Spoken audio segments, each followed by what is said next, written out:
bohaterowie i wielkie oszustwa 4 stycznia w historii to odcinek o testamencie Lenina i ostrzeżeniu przed koncentracją władzy, zakulisowych rozmowach Hitlera z von Papenem, odwadze Jerzego Iwanowa Szajnowicza i Georga Elsera oraz spektakularnym przekręcie Wiktora Lustiga ze sprzedażą wieży Eiffla. Do tego niszczycielskie trzęsienia ziemi i naukowe przełomy, w tym wyprawa Edmunda Hillarego na biegun południowy. Zanim zaczniemy, jeśli jesteś nowy na tym kanale, to proszę Cię o zasubskrybowanie tego kanału oraz dołączenie do obserwujących na Instagramie oraz TikToku, a teraz nie przedłużając, zaczynamy. Wydarzenia kryminalne. Rok 1923 przynosi moment o dużym znaczeniu dla przyszłości państwa radzieckiego, gdy Włodzimierz Lenin sporządza uzupełnienie listu do zjazdu, dokumentu znanego jako Testament Lenina. W tekście tym autor analizuje kondycję przywództwa, ocenia współpracowników i sygnalizuje zagrożenia wynikające z koncentracji władzy. Szczególną uwagę poświęca relacjom w ścisłym kierownictwie, wskazując na potrzebę kolektywnego zarządzania oraz ostrożności wobec ambicji jednostek. Uzupełnienie wzmacnia wcześniejsze uwagi, doprecyzowuje argumenty i nadaje im pilniejszy charakter. Dokument krąży w wąskim gronie, budząc napięcia i spekulacje, a jego treść staje się przedmiotem sporów interpretacyjnych. Znaczenie testamentu polega nie tylko na krytyce personalnej, lecz także na wizji stabilności systemu, odpowiedzialności partyjnej i mechanizmów kontroli, które miały chronić rewolucyjne zdobycze przed erozją i konfliktem. Całość ujawnia napięcie epoki, wpływa na późniejsze decyzje, kształtuje narracje historyczne i pozostaje kluczowym świadectwem myśli politycznej, czytanym selektywnie, komentowanym ostrożnie oraz wykorzystywanym w walce frakcyjnej, wewnątrz partii oraz w debatach publicznych późniejszych pokoleń. Rok 1933 zapisuje się jako moment zakulisowych manewrów politycznych, gdy dochodzi do tajnego spotkania pomiędzy Adolf Hitler a Franz von Papen w Kolonii. Rozmowa ma charakter poufny i dotyczy przyszłego układu sił w Niemczech, gdzie napięcia społeczne i kryzys instytucjonalny sprzyjają radykalnym decyzjom. Papen, działający jako pośrednik konserwatywnych elit, rozważa możliwość włączenia Hitlera do struktur władzy w sposób kontrolowany. Hitler natomiast przedstawia wizję silnego przywództwa, obiecując stabilizację i odbudowę autorytetu państwa. Spotkanie wzmacnia wzajemne kalkulacje, prowadzi do zbliżenia interesów i toruje drogę dalszym negocjacjom. Choć szczegóły rozmów pozostają niejawne, ich konsekwencje okazują się dalekosiężne. Wydarzenie to pokazuje, jak decyzje podejmowane poza opinią publiczną mogą przesądzać o losach państwa, zmieniać bieg historii i uruchamiać procesy, których skutki odczuwane są przez kolejne dekady oraz kształtować pamięć zbiorową, narracje polityczne i mechanizmy władzy, wpływając trwale na społeczeństwo, instytucje oraz relacje międzynarodowe Europy w następnych latach i pokoleniach bez precedensu historycznego. Rok 1943 przynosi tragiczne wydarzenie związane z działalnością ruchu oporu, gdy w Atenach zostaje stracony Jerzy Iwanow Szajnowicz, jeden z najbardziej skutecznych sabotażystów działających przeciwko niemieckiej okupacji. Był on postacią wyjątkową, łączącą polskie i greckie korzenie, co ułatwiało mu poruszanie się w realiach konspiracji.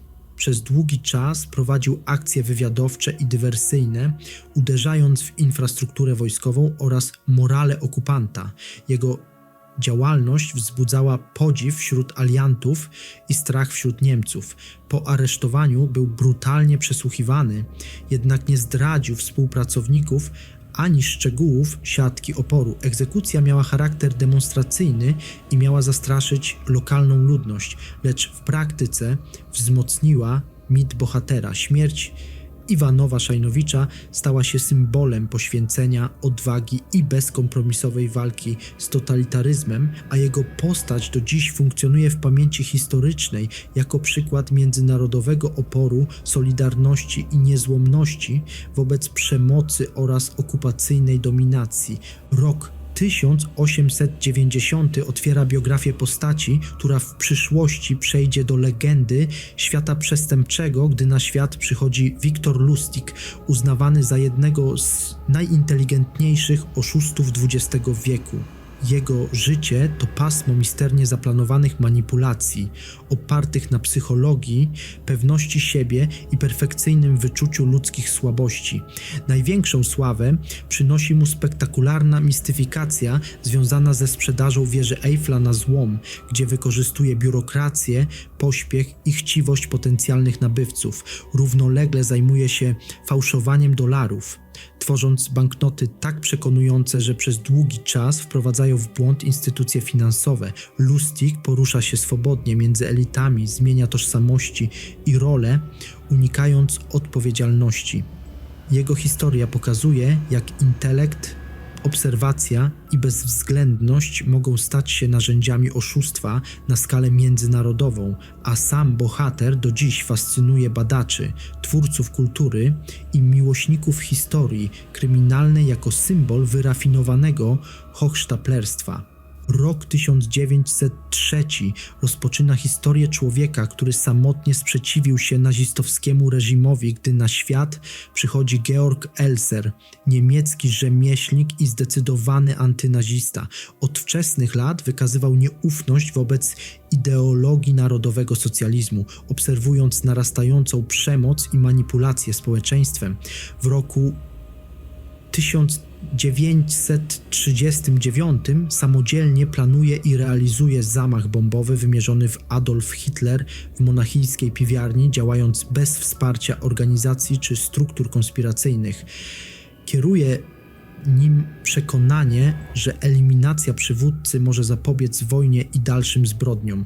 Zamach nie dochodzi do skutku z powodu zmiany przebiegu wydarzeń, a Elser zostaje ujęty i osadzony w obozach koncentracyjnych. Przez lata pozostaje więźniem reżimu, aż w roku 1945 zostaje stracony. Jego postawa z czasem zyskuje uznanie jako symbol indywidualnego oporu, moralnej odwagi i odpowiedzialności jednostki wobec historii oraz sumienia katastrofy. Rok 1900 przynosi dramatyczne wydarzenie na Kaukazie, gdy silne trzęsienie ziemi nawiedza Tbilisi, powodując chaos, zniszczenia i strach wśród mieszkańców. Wstrząsy uszkadzają zabudowę mieszkalną, obiekty sakralne oraz infrastrukturę miejską, która w tamtym okresie była słabo przygotowana na katastrofy sejsmiczne. Wielu ludzi traci dach nad głową, a komunikacja oraz dostawy zostają przerwane na długi czas. Władze lokalne i służby porządkowe podejmują improwizowane działania ratunkowe, jednak brak nowoczesnych narzędzi znacząco utrudnia pomoc poszkodowanym. Trzęsienie ujawnia kruchość miejskiej tkanki oraz nierówności społeczne. Gdy najbiedniejsze dzielnice cierpią najbardziej, wydarzenie to skłania do refleksji nad planowaniem przestrzennym, bezpieczeństwem budowlanym i odpowiedzialnością administracji. Katastrofa pozostaje istotnym punktem odniesienia w pamięci miasta, wpływając na późniejsze regulacje, rozwój badań sejsmicznych oraz wzrost świadomości zagrożeń naturalnych w całym regionie. Rok 1935 przynosi groźne zjawisko sejsmiczne, gdy silne trzęsienie ziemi wstrząsa obszarem Morza Marmara, wywołując panikę w nadbrzeżnych miastach i wsiach. Wstrząsy uszkadzają domy, porty oraz linie komunikacyjne, a mieszkańcy w pośpiechu opuszczają zabudowę, obawiając się kolejnych uderzeń. Region położony na aktywnych uskokach tektonicznych doświadcza przypomnienia o nieustannym napięciu geologicznym, które od wieków kształtuje jego losy. Zniszczenia wpływają na handel morski, rybołówstwo i codzienne funkcjonowanie społeczności, powodując straty materialne oraz długotrwałe konsekwencje gospodarcze. Akcja pomocy opiera się głównie na lokalnych zasobach, solidarności sąsiedzkiej i improwizowanych działaniach ratunkowych. Katastrofa wzmacnia zainteresowanie badaniami sejsmicznymi, planowaniem urbanistycznym i bezpieczeństwem konstrukcji, stając się ważnym punktem odniesienia dla przyszłych analiz ryzyka, pamięci zbiorowej oraz świadomości zagrożeń naturalnych w całym regionie oraz wpływając na decyzje administracyjne, edukację mieszkańców, procedury kryzysowe, narracje historyczne i długofalowe podejście do ochrony życia, mienia, infrastruktury oraz odpowiedzialnego rozwoju przestrzennego w regionie, społeczeństwie, instytucjach i planach przyszłości długoterminowych wspólnych. Rok 1941 zapisał się w dziejach Wielkiej Brytanii jako czas intensywnych nalotów niemieckiego lotnictwa, gdy miasto Bristol stało się celem ciężkiego bombardowania przeprowadzonego nocą na początku stycznia. Atak był elementem szeroko zakrojonej kampanii powietrznej wymierzonej w ośrodki przemysłowe, portowe i komunikacyjne. Bomby spadały na dzielnice mieszkalne, doki oraz zakłady zbrojeniowe, powodując rozległe pożary i zniszczenia infrastruktury. Mieszkańcy spędzali godziny w schronach, słysząc eksplozje i zawalające się budynki. Służby ratunkowe działały w ekstremalnych warunkach, gasząc ogień i wydobywając rannych spod gruzów. Straty materialne były ogromne, a wiele rodzin straciło domy i dorobek życia. Bombardowanie Bristolu wzmocniło poczucie zagrożenia, ale także solidarność społeczną, stając się symbolem wytrwałości ludności cywilnej wobec wojny totalnej, przemocy z powietrza oraz długotrwałej próby morale, która ukształtowała pamięć miasta, narracje historyczne i powojenną tożsamość lokalnej społeczności.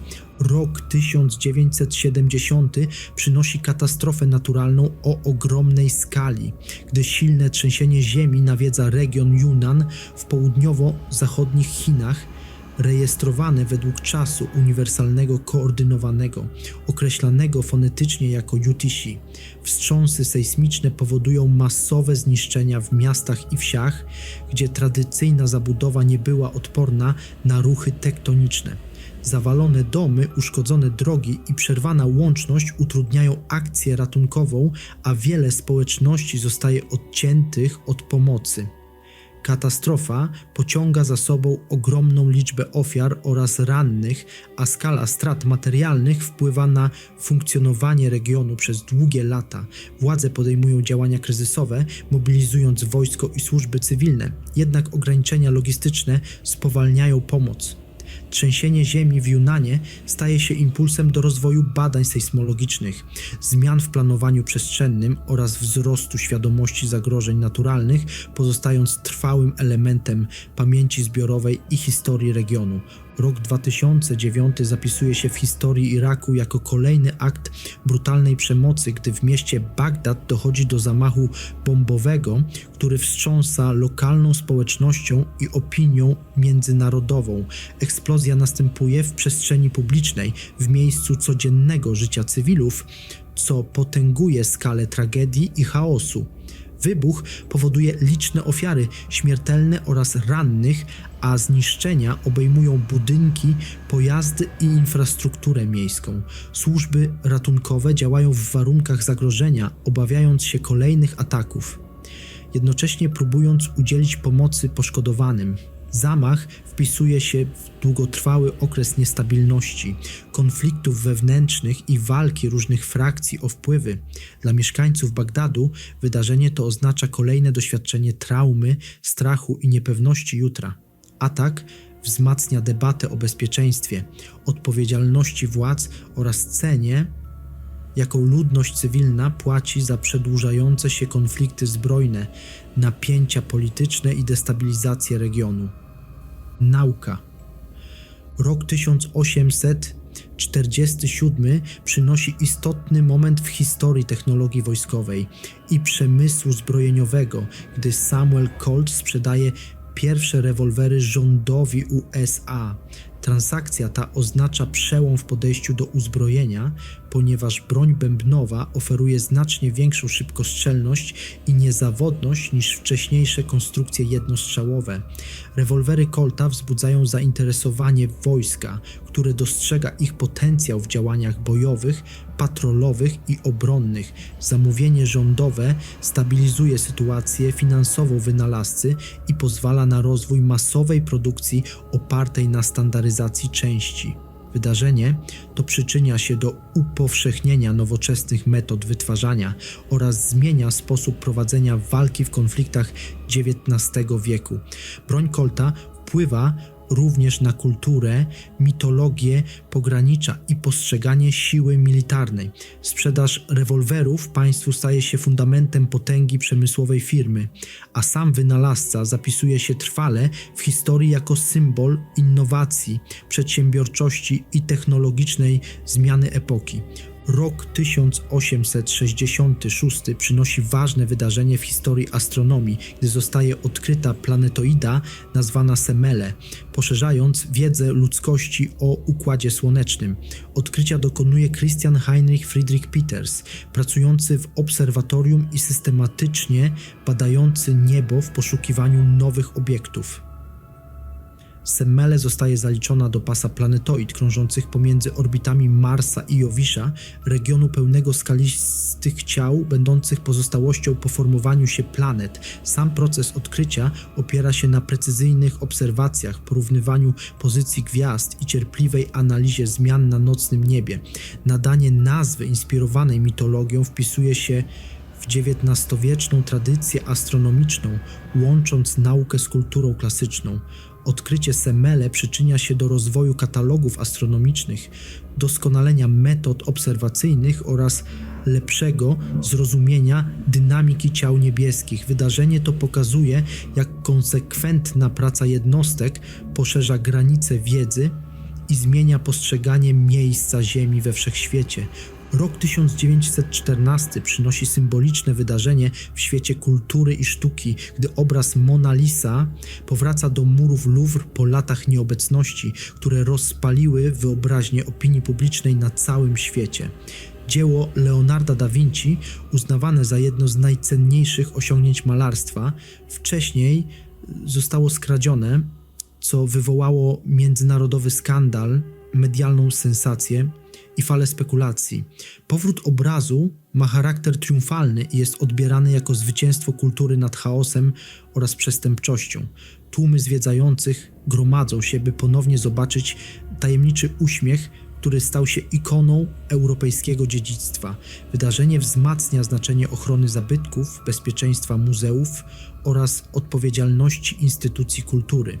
Jednocześnie utrwala legendę obrazu, czyniąc go nie tylko arcydziełem sztuki, lecz także symbolem nowoczesnej kultury masowej, medialnej fascynacji i globalnej rozpoznawalności, która trwa do dziś. Rok 1958 zapisuje się w historii eksploracji jako moment przełomowy, gdy Edmund Hillary dociera na biegun południowy, potwierdzając możliwości człowieka w jednym z najbardziej nieprzyjaznych środowisk na Ziemi. Wyprawa odbywa się w ramach międzynarodowej ekspedycji badawczej, której celem było nie tylko osiągnięcie symbolicznego punktu geograficznego, lecz także prowadzenie obserwacji naukowych. Hillary porusza się w ekstremalnych warunkach klimatycznych, zmagając się z niskimi temperaturami, silnym wiatrem i izolacją. Jego obecność na biegunie południowym stanowi dowód skuteczności nowoczesnej logistyki polarnej oraz współpracy zespołowej. Wydarzenie to wzmacnia zainteresowanie Antarktydą, przyczynia się do rozwoju badań geograficznych i klimatycznych oraz buduje globalny mit odkrywcy jako symbolu odwagi, determinacji i ludzkiej ciekawości świata. Osiągnięcie Hillary'ego inspiruje kolejne pokolenia badaczy, podróżników i naukowców, pokazując granice, które można przesuwać dzięki wiedzy, technologii i wytrwałości.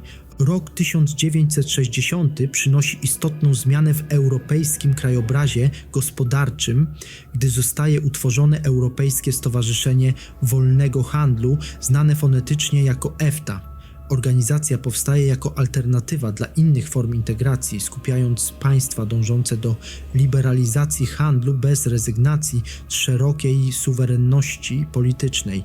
Jej celem jest znoszenie ceł, ułatwianie wymiany towarowej oraz wspieranie współpracy ekonomicznej pomiędzy członkami.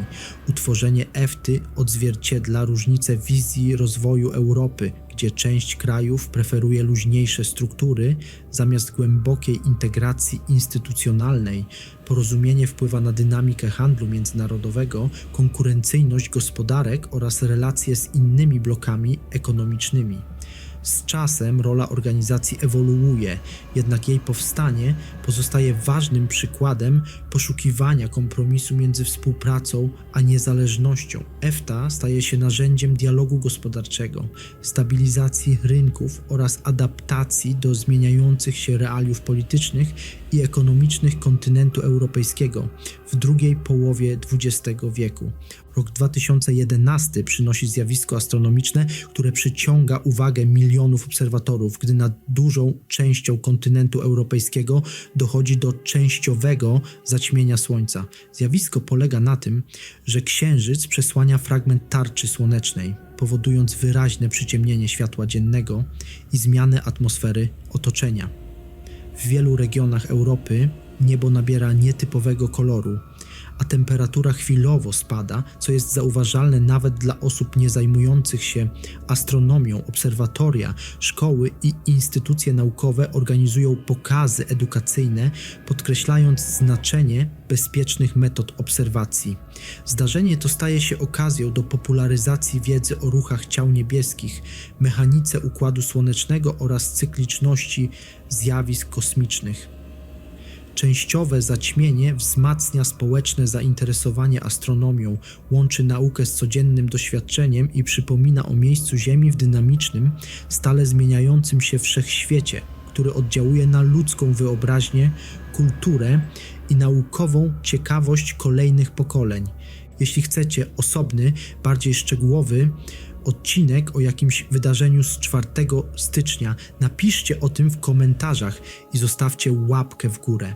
Dzięki temu ten dzień może kojarzyć się nie tylko z początkiem roku, ale też z ciekawymi faktami z historii.